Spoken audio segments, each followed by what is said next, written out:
Hello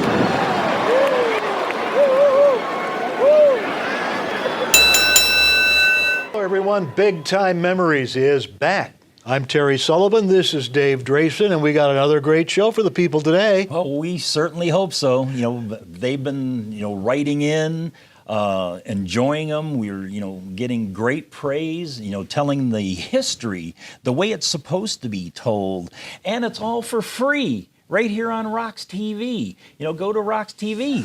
Don't forget to subscribe to the channel. Watch all the episodes if you haven't watched them already. And if so, watch them again. Have some fun. Absolutely. We talked about wrestlers. We ran down a list of some of the referees at one point in time.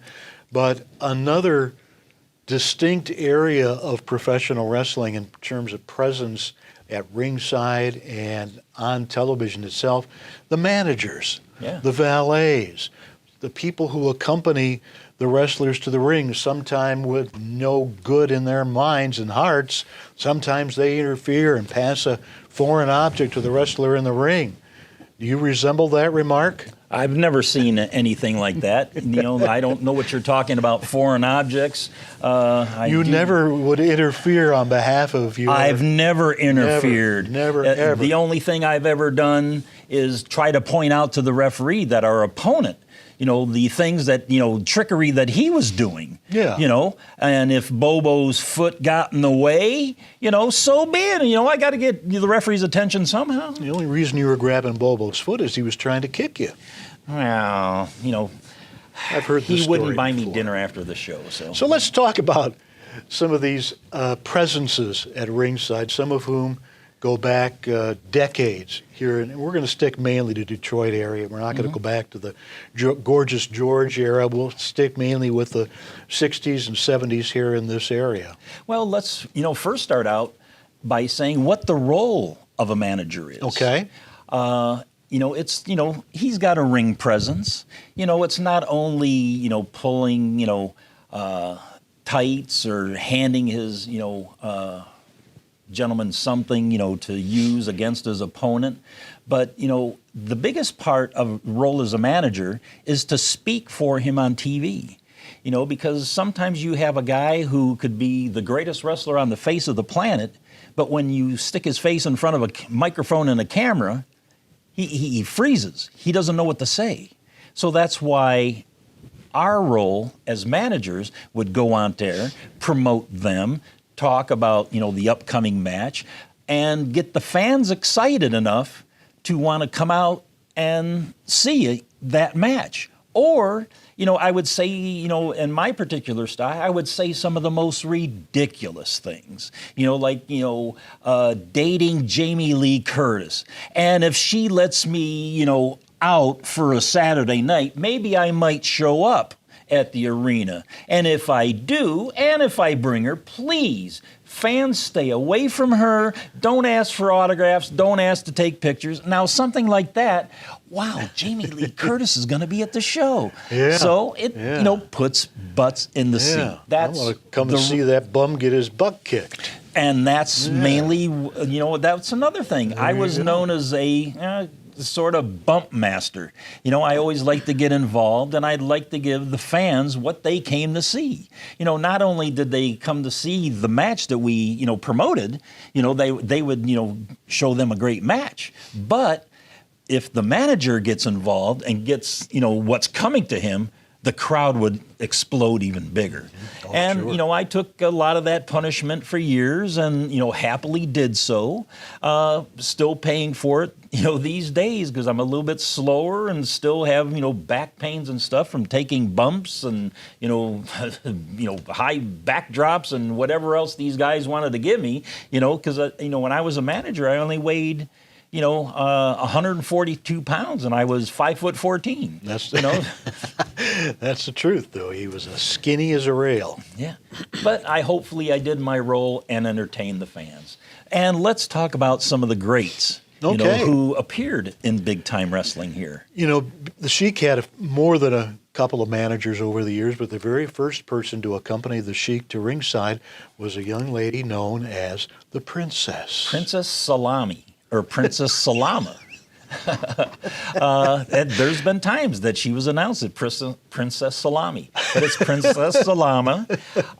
His wife, Joyce, Right. she used to come out with these Arabic robes on, face covered, and in the early days on television, she would come out with this incense burner, and the smoke would be billowing, through, the, ring, and the sheik would, gladly get down, do his prayers to Allah, and just that little start got fans involved and riled, and it was made for great TV. Right. And one thing that would never get over at all these days was the sheik used to physically abuse her. Right. Not to any horrible extent, but he would shove her around and kick her occasionally. In fact, I have heard, I wasn't there that day, that Lord Leighton got particularly upset with the sheik one day. In one of Joyce's last appearances, she was pregnant with a second son, Tommy, and he kicked her. It wasn't an actual kick, but still, Leighton, Did hands Lordy off. go in there and put his hand between the ropes and give the sheik a little karate chop like he always didn't, did? but I think he made his displeasure known quite abundantly after the match was over. But Joyce, that was it for her after Tommy was born. Well, after Joyce, or the princess, he brought in Abdullah Fuko. One-time commentator Ernie Roth from Canton, Ohio. Also commentator for Stu Hart in Calgary, yes. for Roy Shire in San Francisco. In some of the towns back in the day, a lot of bigger cities had their own weekly television show, and Ernie was one of the guys, like in Dayton, Akron, Canton, Cincinnati, would be the commentator. Mm-hmm. And at one point, Abdullah Fuko, took on a bigger job, a bigger role. He got to go to the WWF, or the WWWF back at that time, to work for Vince McMahon Sr., to, manage more guys, not only one particular gentleman like the sheik that he did here, and, of course, to make more money. Right. So, he was known as one of the three wise men of the East. It was the Grand Wizard, Freddie Blassie, and Captain Lou Albano. Right. And all the bad guys had one of them as their manager. Right. And after Abdullah Fuko left, the sheik brought in another loudmouth guy from Montreal who used to be a referee there by the name of Eddie Creechman. And, Creechman, he made a name for himself here. He sure did. He was very much hated. Had the big cigar, wore the Star of David. He also managed at some point in time Brooks, the Magnificent Zulu, Abdullah the Butcher in Montreal, and Killer Brooks. Here in this area, he even managed Ox Baker against the Sheik.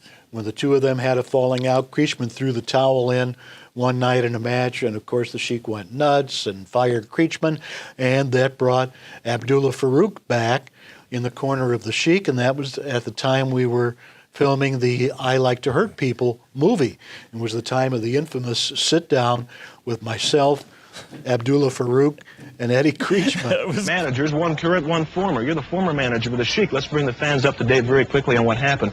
The Sheik was in a 2 out of 3 fall match with Ox Baker. During the second fall, Ox Baker, as he said, broke the Sheik's wrist. The third fall came. The Sheik was in obviously a lot of pain, so much so that you threw in the towel for that third match. Are you finished now? Let me speak a little bit. I threw in the towel because the noble Sheik was hurt. But noble Sheik, I am not a traitor. You are a traitor. You hit me. You hurt me after everything I did for you. Now you brought your ex-manager, this Weasel Sneasel. I am so nervous. He says he is going to take care of me. He just come back from Beirut. I want you to know something, Mr. Sheik. I just come back from Israel. I do, like my people, changed my decision. I am not your manager. Tonight, I am going to be in the corner of the real man, the real champion. I'm nervous. I'm nervous. I I'm crazy now. Well, just calm down. Just calm down. And you, Mr. Farouk Shmarouk, you better hold your little corner. You better stay where you are, because you know what will happen to you? The same thing has happened to the noble sheik. You will get your face broken. You will get your eyes torn out. You will be ripped to pieces. Tonight is your night. Of your lousy work. Tonight. Now, let me tell you a few things, Creechman and ladies and gentlemen. George Washington never quit. Abraham Lincoln never quit. General Dwight Eisenhower never quit. And the noble sheik never quit. You came out to the ring with a towel.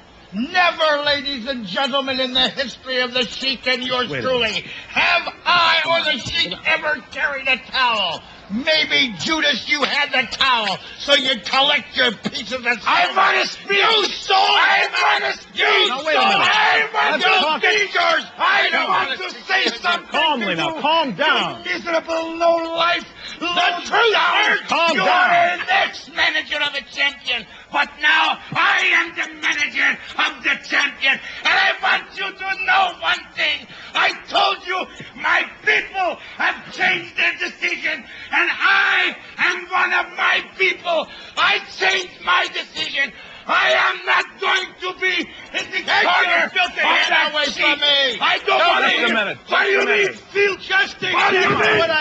Come on, You have got enough. Well, we've got the two managers going at it, ladies and gentlemen. Tonight, the Weasel will be in the corner of the Sheik. Creature will be in the corner of Ox Baker. The U.S. Heavyweight Championship is at stake. Tonight, the Sheik takes on Ox Baker. The Sheik against Ox Baker with the United States Championship at stake tonight at the Cobo Arena. You're going to see it, and I'll tell you what, we've never before seen anything like this. We've got these two managers going at it. Their men, Ox Baker, the United States Heavyweight Champion against the former champion, Ace of Cobo. Now let's go on a match in progress. Classic. Calm down. That was absolutely classic. Yeah. One of the best manager kind of interviews I've ever seen. Yeah. That Yeah. was just It was. wonderfully classic. And we did that in one take. Really? Yeah. Wow. And another guy, well, after Eddie Creechman left, but at the fall of Big Time Wrestling, there was one other guy who ended up, luckily managing the Sheik. Biggest moment in my wrestling career to manage I can the only Sheik. imagine. To Yeah. be, in the same breath as Creechman, Abdullah Fuko, who, mentored me, and of course, George. There's another guy who had a run with the Sheik for a year or so, fellow IBW Hall of Famer, The Bug. Right. He spoke for the Sheik for about a year, I think, right at the tail end of Cobo. Wonderful guy. Yeah. Rest in peace, my friend. Yeah. Another guy back in the day, Gary Hart, got his start yeah. here as a manager. Yeah. People remember him from WCW when he was managing Terry Funk, from World Class from Texas, the tapes that were shown nationally. He managed the Great Kabuki, the One Man Gang, Bruiser Brody. But here in the Detroit area, he managed a guy by the name of The Student. Right. George the Animal Steel when he was unmasked, but him and The Student, boy, they wreaked havoc. Yeah, yeah. And then once, The Student left, he ended up managing Al Costello and Kurt von Stroheim. A very short, brief period. Right, the before- Internationals. Right, they the were called. Internationals, of Right, course. Yeah.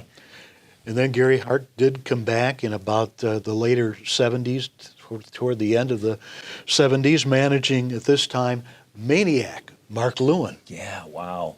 I wasn't here at that time, but I heard that, Gary Hart, just a genius, a manager genius. Just ask him. Yeah.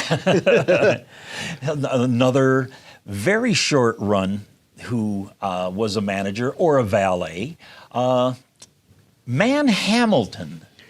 I can tell you a little bit about him. Okay. Yeah, his wrestling name was Rick Hamilton.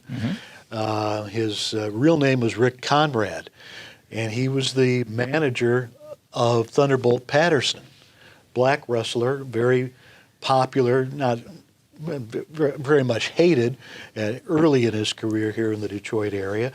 but very controversial because before he was known as Man Hamilton, he was known as Thunderbolt Patterson's boy Hamilton. Right. And he was essentially Patterson's slave, a white guy with bleached blonde hair who was the slave of a black guy and tended to Patterson's every need, had the little hand towel and would wipe his face and everything like that, and of course interfere in its matches. So Rick Conrad was his name. Another one, former wrestler, back in the 30s and 40s, and who ended up becoming the promoter in Toledo, Ohio, Martino Angelo, who managed The Beast. And boy, The Beast at that time working for Burt Ruby in Detroit. I remember a big incident that happened, I believe it was on TV, to where The Beast did something to Leaping Larry Shane, sent him to the hospital.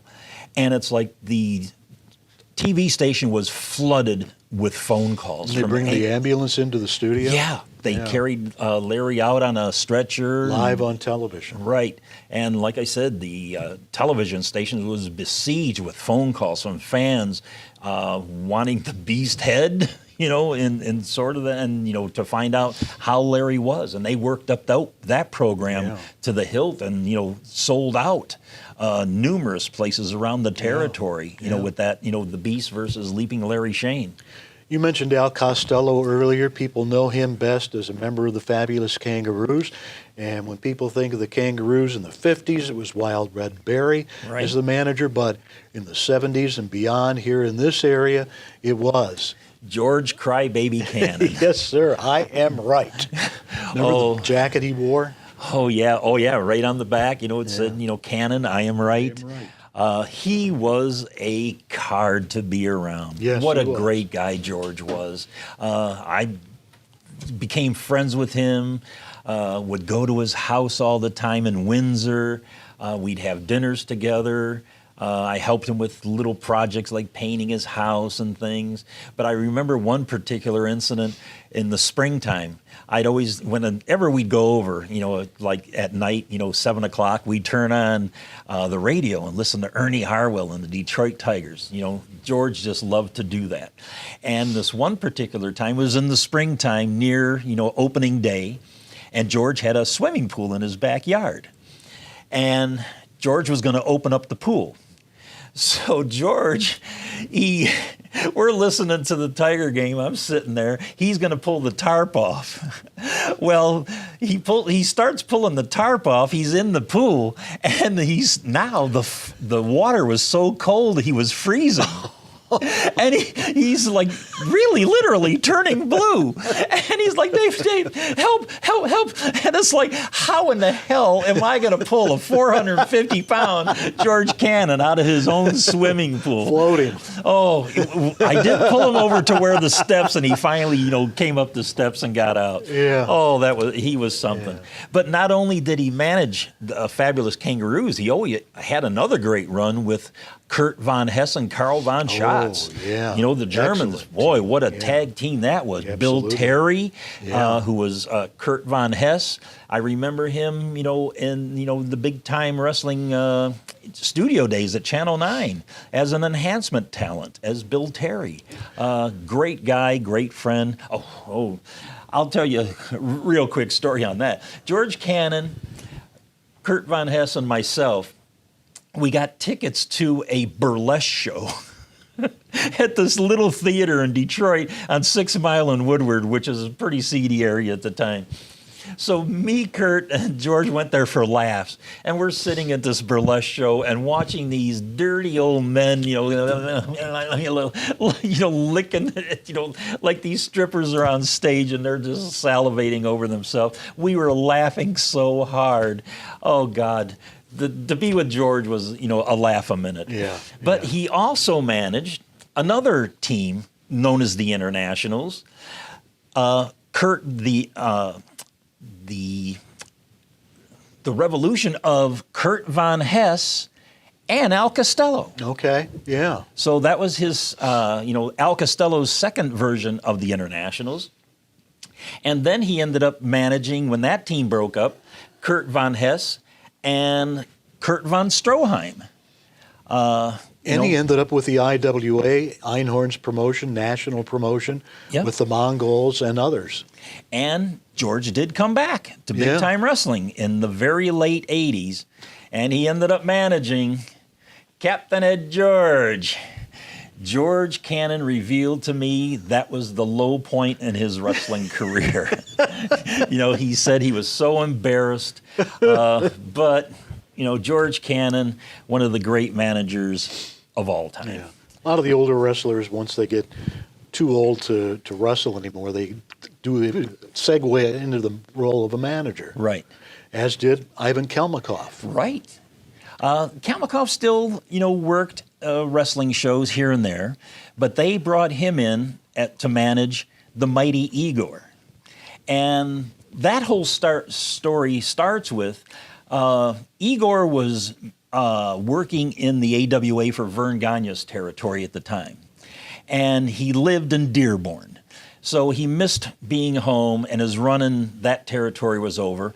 And the Sheik brought him into Detroit. And even though, this wasn't the debut of Igor in Detroit, he wrestled under his regular name very early in the 50s and early 60s as Dick Garza. Mr. Michigan. Mr. Michigan, Yeah. Dick Garza. But when he came in as the Polish strongman, the mighty Igor, what happened was, to introduce him to the crowd, he sat in a front row seat. And I remember right next to my friend Tex, there was this old guy who used to ride home on the bus with me, back home after the matches. Tex, and they sat Igor down, and he had this old beat up, winter coat on, and he was chewing on a big kielbasa all night long. It's not like he was only there for one match. He sat there the whole wrestling card. And he was big in stature, and really none of the fans in the audience had no idea who this guy was. Yeah.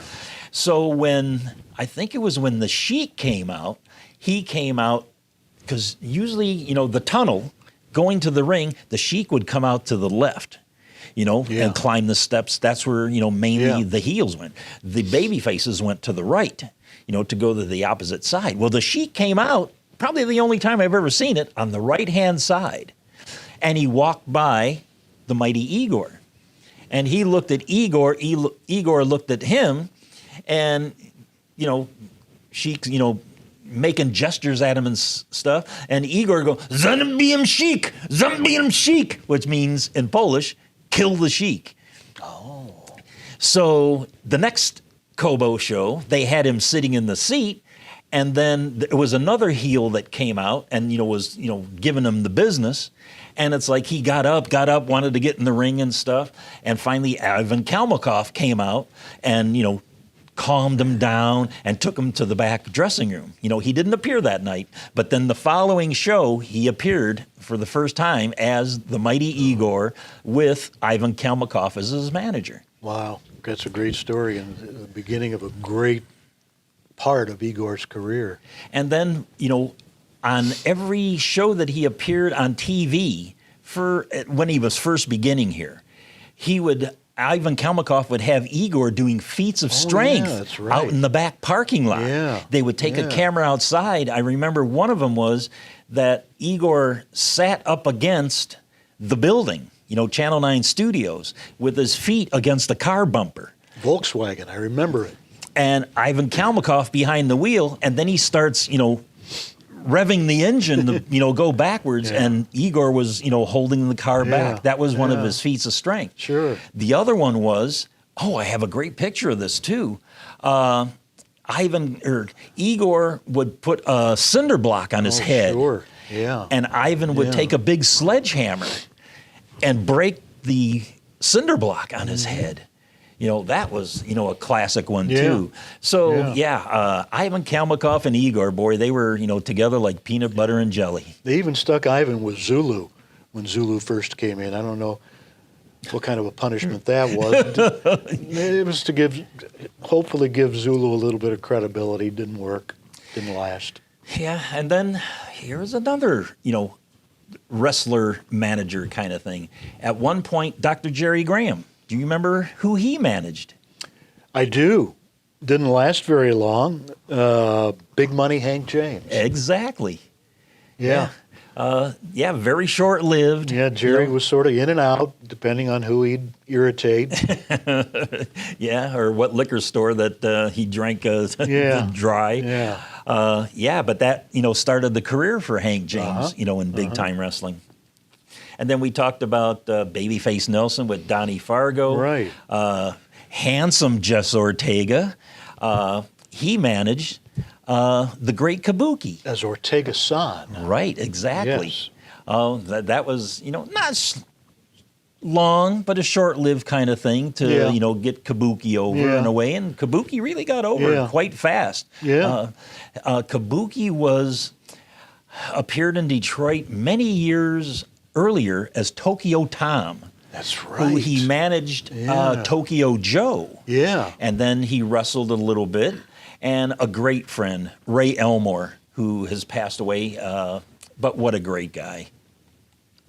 Another guy who came in, one shot that I remember, Arnold Skolin came in and managed Bruno Sammartino, who he was his, accompaniment anywhere across the East Coast. Yeah. But one time Bruno came in and Skolin came with him and managed him. Here's one that was very short-lived, maybe 1-2 Kobo shows at the most. There was a guy who came in, his name was Tush Hog, which has a meaning down in Texas of some sort that I really don't know. There's some kind of thing about it.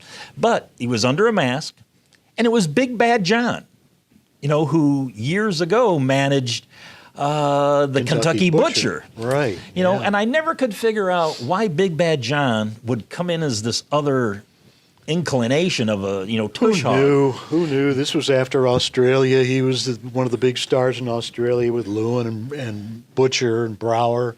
But that guy could talk. Oh, man, he could talk a great promo. The one thing I remember about Big Bad John doing a promo one time with Lord Layton, he always called Cobo Arena, and I still call it sometimes as a joke to this day, the air-conditioned Cobo Arena. He called it Cobo Arena. I remember that. But he had a manager named Shaft. Oh. Black gentleman. Didn't look like the regular Shaft at all, but his real name was Tom Shaft.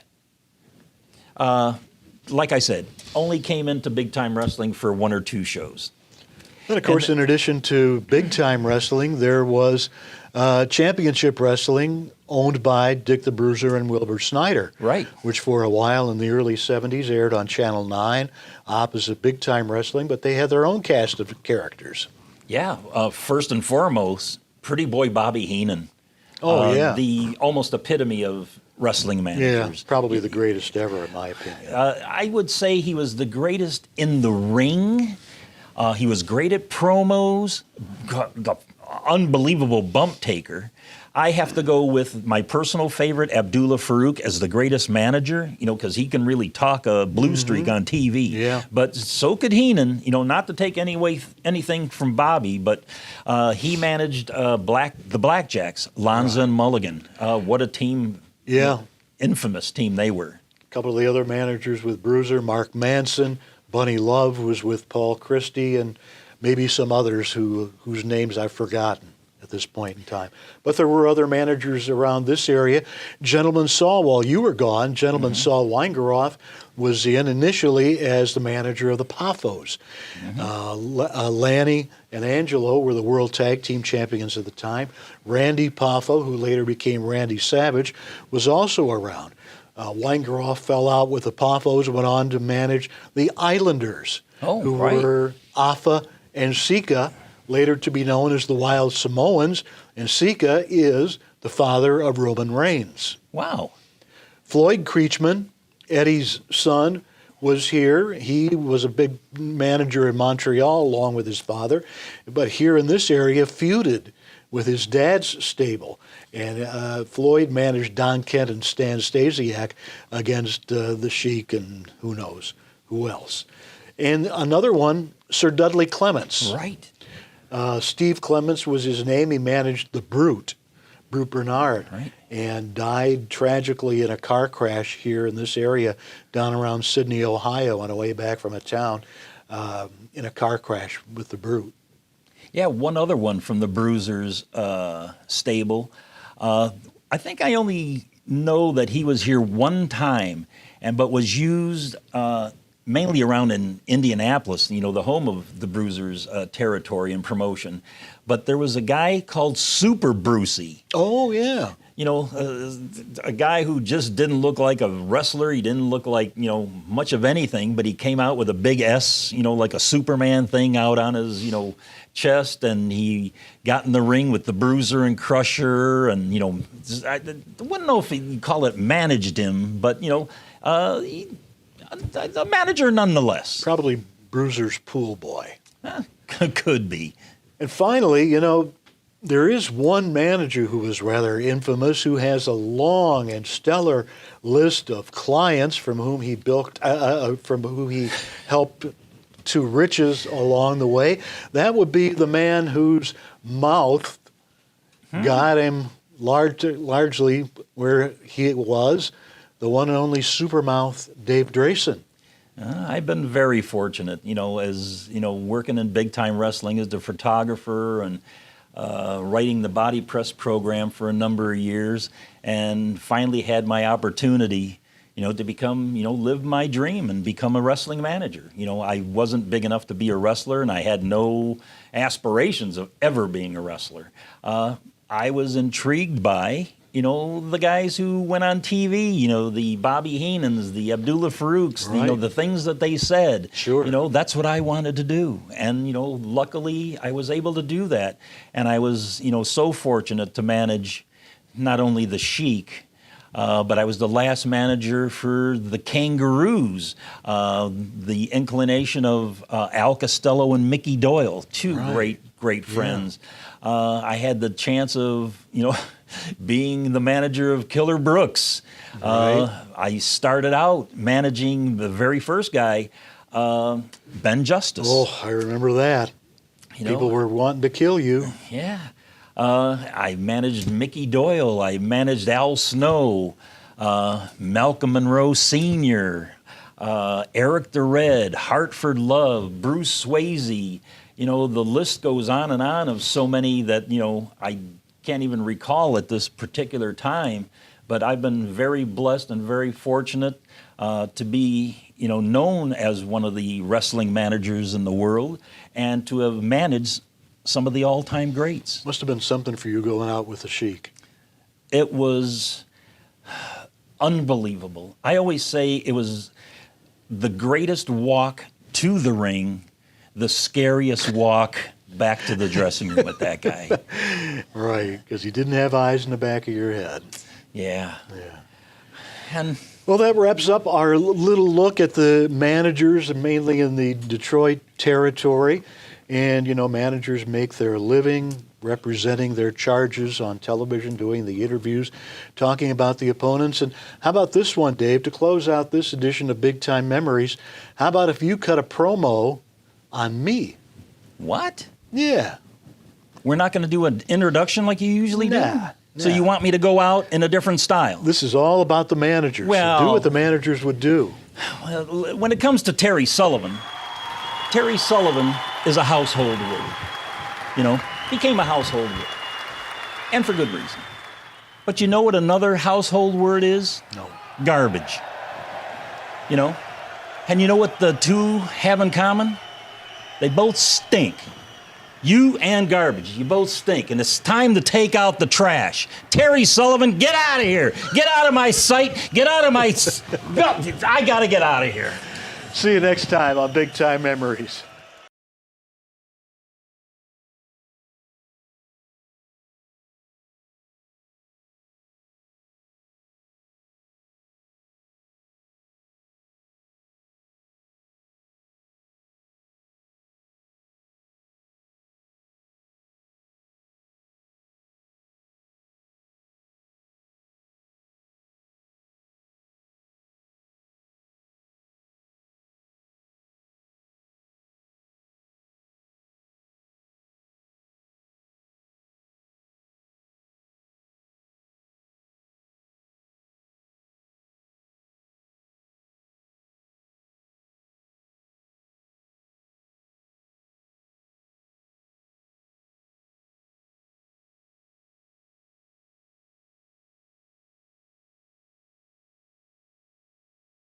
They say that I'm a part of IBW.